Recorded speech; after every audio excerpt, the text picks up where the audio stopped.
9 gym machines you should avoid after turning 40. People often believe that all the equipment available at gyms is safe and effective, but that's not always the case. While the variety of machines in a gym might attract more members, traditional dumbbells and barbells tend to be far more effective than most of the complex machines you'll find in these facilities.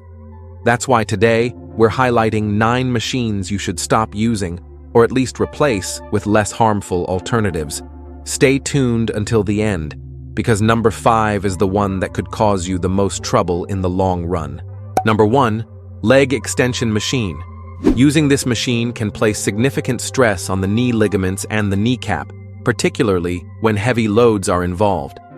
This stress occurs because the exercise focuses the force in a way that pushes the kneecap against the knee joint as the leg extends. Over time, this can lead to issues like cartilage wear, ligament inflammation, and even conditions such as patellar chondromalacia, where the soft tissue beneath the kneecap deteriorates. Repeated stress over the long term can result in chronic knee pain and limited mobility, making daily activities like climbing stairs or even walking more challenging. Furthermore, continuous overload can cause more serious injuries, potentially requiring interventions such as physical therapy or even surgery. A safer and more effective alternative to the leg extension machine is the standing leg raise. This exercise can be performed using a cable machine or a resistance band. To perform a standing leg raise, attach the resistance band or cable to your ankle, with the other end fixed to a low point or the floor. With your body upright and a slight bend in the supporting knee for stability, raise your leg against the resistance from front to back, maintaining control and avoiding jerky movements. Number 2. Seated abdominal crunch machine. When excessive weight or improper technique is used on this machine, there's a significant risk of placing undue strain on the muscles and ligaments of the lower back.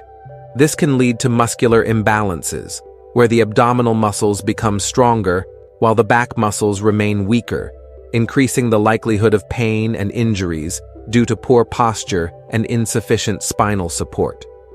One of the most common issues associated with lumbar strain is chronic lower back pain, which can severely limit mobility and overall quality of life. Additionally, this strain can lead to disc problems, such as herniations or protrusions, which occur when the intervertebral disc is compressed and starts to bulge outward. These conditions can press on nearby nerves, causing pain, tingling, or weakness in other parts of the body. As a safer and more effective alternative to the abdominal crunch machine, planks offer a way to strengthen your abdominal muscles as well as your back and core without placing unnecessary pressure on the lower spine. Number 3. Any barbell bench press. You probably know that the barbell bench press, whether flat or inclined, is one of the most popular exercises for building chest muscles. However, the main concern is the potential for injuries caused by heavy loads, which place significant pressure on the shoulder and chest joints.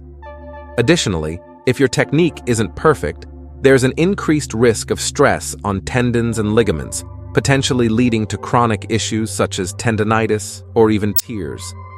Another critical factor is safety when training alone. The barbell bench press requires a spotter to assist in case of muscle failure, as being trapped under the bar can result in serious accidents. This dependency makes it challenging to safely progress in weight when working out solo. Given these risks, especially for individuals over 50, it's recommended to opt for safer alternatives like dumbbell bench presses or machine bench presses. The dumbbell bench press, for example, allows for a greater range of motion, leading to better muscle activation and a more even distribution of effort, reducing the risk of shoulder injuries. Plus, in case of failure, it's easier to drop the dumbbells without the danger of being trapped under the weight. The machine bench press, on the other hand, is also an excellent alternative, as it provides a guided motion that minimizes the risk of poor technique. Additionally, it allows for quick and safe weight adjustments, making it ideal for solo training without compromising load progression. Before we continue, let us know in the comments where you're watching this from. Number 4. Adductor and abductor machines. The leg abduction machine, which targets the glutes by moving the legs outward against resistance, can place significant strain on the muscles and ligaments of the pelvic and hip regions. This excessive stress during the outward motion of the legs can lead to muscle or ligament injuries if the machine isn't used cautiously. Similarly, the adductor machine, which involves moving the legs inward against resistance, focuses on the inner thigh muscles. This exercise can also cause tension in associated ligaments and muscles, particularly when performed with heavy loads, increasing the risk of injuries such as strains or muscle tears. For individuals, especially those over 50, looking to strengthen these areas without the risks posed by these machines, an excellent alternative would be bodyweight resistance exercises like the glute bridge. These exercises allow for better control over movement, reduce the risk of overloading, and help maintain the stability and health of the hips and ligaments, promoting more balanced and functional muscle development. Number 5. Smith machine. Many people choose the Smith machine as a substitute for exercises like squats, deadlifts, and bench presses, which are typically performed with a free barbell.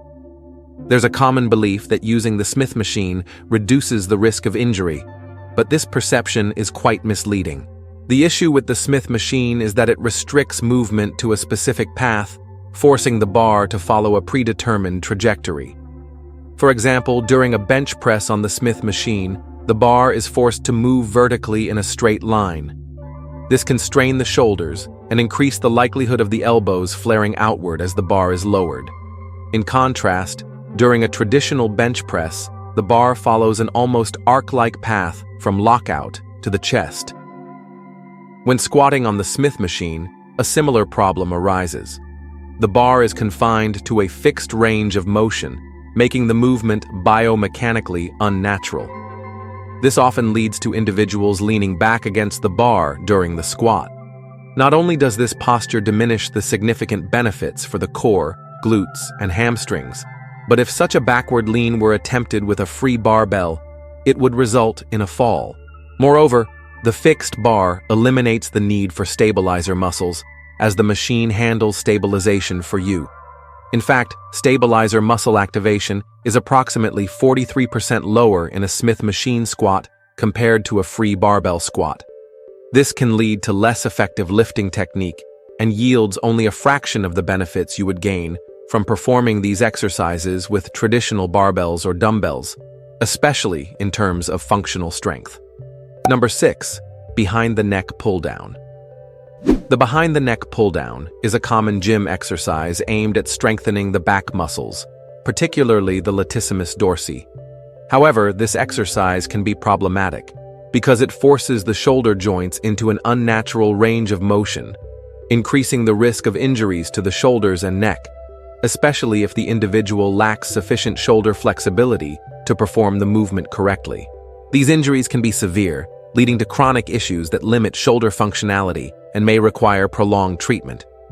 For this reason, many fitness experts recommend avoiding the behind-the-neck pull-down, particularly for individuals with pre-existing shoulder problems or reduced mobility. A safer and equally effective alternative is the front pull-down. This exercise can be performed on the same machine, but instead of pulling the bar behind the neck, you pull it down toward your chest. This significantly reduces the risk of injury by keeping the shoulders in a more natural position during the movement, allowing for better control while still effectively targeting the back muscles. By performing the front pull-down, you still achieve intense activation of the latissimus dorsi, along with other supporting back and arm muscles, but with far less risk to the shoulder joints. In terms of efficiency, both exercises yield similar results, but the injury risk with the front pull-down is much lower. So, why take the unnecessary risk of pulling behind your neck? Number 7. Leg press. During the leg press exercise, the seated position and the effort to push the weight primarily with the legs can cause the lower spine to arch or bear an uneven load. This can increase pressure on the intervertebral discs and knee joints, which is particularly concerning for older individuals who may already have wear and tear in these areas due to age. Additionally, as muscles become less flexible with age, the risk of injury during exercises that place high stress on sensitive areas like the lower back and knees increases. While the leg press can be effective, it might not be ideal for this age group because of the heightened risk of stress and injury. A great alternative to the leg press is the bodyweight squat or dumbbell squat. Squats are a compound exercise that also work the major leg muscles while engaging the core and improving balance. The advantage of squats, especially when performed with just body weight or light dumbbells, is that they allow for a more natural and controlled movement. This reduces the risk of injury, as the exercise can be adapted to fit an individual's mobility and strength level, with the depth of the squat adjusted to avoid overloading the joints. Squats also help stabilize the muscles surrounding the knee and hip joints, which is essential for maintaining joint health and preventing injuries. Number 8. Pec Deck. The movement of bringing the arms together in front of the chest can place excessive strain on the shoulder joints, especially if the technique isn't flawless. This can increase the risk of injuries like tendinitis and bursitis, and potentially worsen pre-existing shoulder issues. For those concerned about shoulder safety or looking for a less harmful alternative, an excellent option is the push-up. Push-ups are incredibly effective for working the chest muscles, while also engaging supporting muscles such as the shoulders, triceps, and core, without placing undue stress on the shoulder joints. Additionally, push-ups provide greater joint stability and movement control, as the body can naturally adjust its position to accommodate any limitations or discomfort. Push-ups also have the advantage of being a bodyweight exercise that can be performed anywhere, without the need for special equipment. And there's more. You can explore variations to target different areas of the chest. For example, traditional push-ups work the middle part of the chest. Decline push-ups, with feet elevated on a bench or surface, emphasize the upper part of the chest. Incline push-ups, with hands elevated, focus more on the lower part of the chest. Diamond push-ups concentrate effort on the triceps, but still work the chest. With these variations, push-ups can be tailored to your goals, providing a safer and highly effective alternative to the Pec Deck. Number 9. Back extension machine. The back extension machine is commonly used to strengthen the lower back muscles, but paradoxically, improper use can increase the risk of injuries in that very area. The problem often arises from excessive load or poor posture during the exercise, which can place undue pressure on the vertebral discs and surrounding muscles, leading to pain and other lower back issues. A safer and equally effective alternative for strengthening the lower back is the Superman exercise. This exercise is performed by lying face down on the floor, extending your arms forward and legs backward, then lifting both slightly off the ground simultaneously. Hold this position for a few seconds before relaxing. The movement resembles the flight of a superhero, hence the name. The Superman exercise is beneficial because it activates the lower back muscles in a controlled and gentle manner, avoiding excessive strain on the spine. Additionally, it engages other muscle groups in the torso and legs, promoting a more balanced strengthening and improved core stabilization, both essential for overall spinal health and injury prevention.